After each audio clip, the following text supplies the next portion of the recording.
Welcome back, viewers, to another news hour on Jamone Media and Products. We first begin with our headlines. Ex-mayor rules out contesting Kanifing Municipal Council election. Skybank teller arraigned for stealing $2.4 million. Man in court for assaulting female police officer. Management Development Institute bemoans acute classroom shortage. Those were the headlines. We now have the news in detail.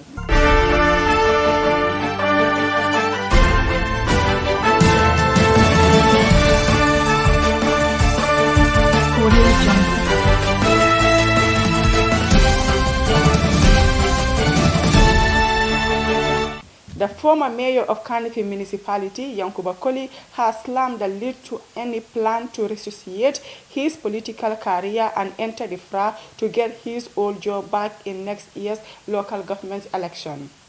The populist politician, who was also the then ruling APRC national mobilizer, left office in 2018 after serving for 2 terms in office. A few months ago, he told journalists he would not rule out contesting for mayor.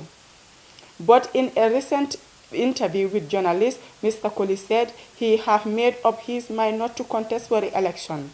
He have done his part and want to give a chance to others. He is satisfied with the little impact he was able to accomplish. National development is a continuous process, so someone else will pick it up from where he stopped, he said.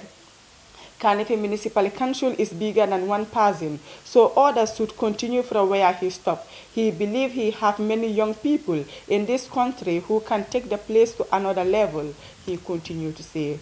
Talking about his party, which has split into two, the Talending politician said although the APRC has been beset by many challenges, it can still put up a respectable performance in future elections. Well just had a retreat last week to pave a new chapter for the party. They have discussed plans to restructure the party, especially when it comes to the laws guiding. He added, he said the executive is working on diversifying the structures of the party to end its phony centralization. They are working hard to ensure that the party involves its presence in other parts of the country, he noted. On whether the APRC executive will reconcile with the breakaway faction supported by former president and party leader Yahya Jammeh, Mr. Koli said it is possible for them to reconcile because they are part of them, but he can tell many supporters of the party do not support the breakaway camp. He will have a mega rally after the rainy season and people will see strange. The police officer heading the investigation in the Sky Bank, now renamed Bloom Bank, theft case yesterday told Kanifing's principal magistrate Omar Jabang that the CCTV footage captured Raymond Alfred Kuokori, an employee of the bank, stealing the money. The accused is charged with stealing 42,760 euros, amounting to $2,406,105. Police fraud unit officer Fatoumata Ba testified that the CCTV camera showed the teller enter the foreign money safe and stopple his pocket and bag. He said during the investigation, he was informed that the bank rules forbid anybody from entering the safe with a bank. Rules with Raymond flouted. According to the charge sheet, on 31st December 2019, Mr. Kuokori, by virtue of his employment as a servant of Skybank, stole 42,760 euros, being the property of the bank. He pleaded not guilty to the claims and was granted bail in the sum of $2 million with 2 Gambian sureties with the title deed sworn to an affidavit of means. One Sheikh Saho was yesterday arraigned at the Kanifing Magistrate Court for assaulting one Jenaba Koli, a female police officer at Manjai Kunda. Appearing before Principal Magistrate Omar Jabang, Mr. Saho pleaded not guilty in the charge. Police prosecutor Sub-Inspector Jammeh applied for an adjournment to enable him prepare for the case. He added that the prosecution would not object to bail for the accused. Saho was then granted bail in the sum of $100,000 with 2 Gambian sureties sworn to an affidavit of means.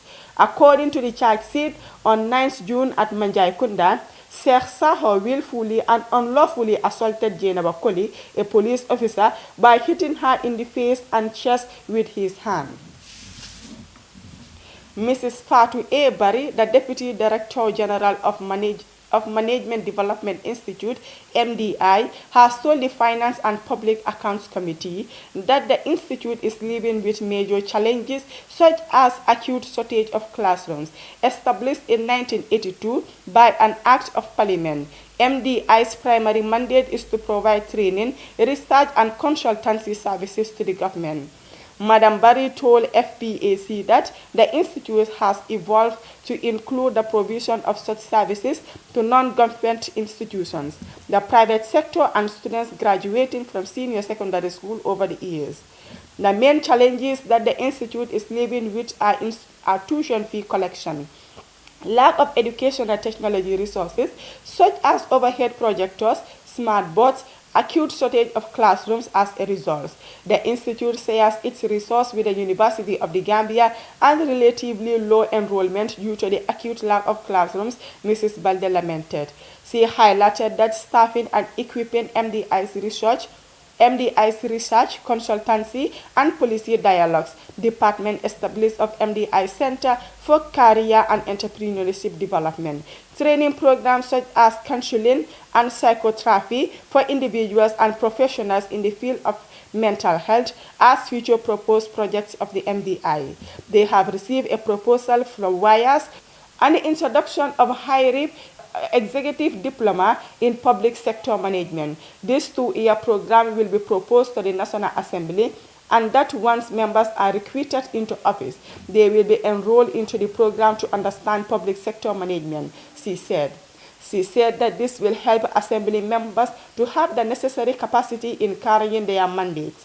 Mr. Lamin F. Fadera, MDI Chairman Board of Governors, informed FPAC that since he assumed the position, the number of board meetings has increased, and that due to the adverse impact of COVID-19 on the revenue of the MDI. The board of brainstorming and developing a potential stock observer.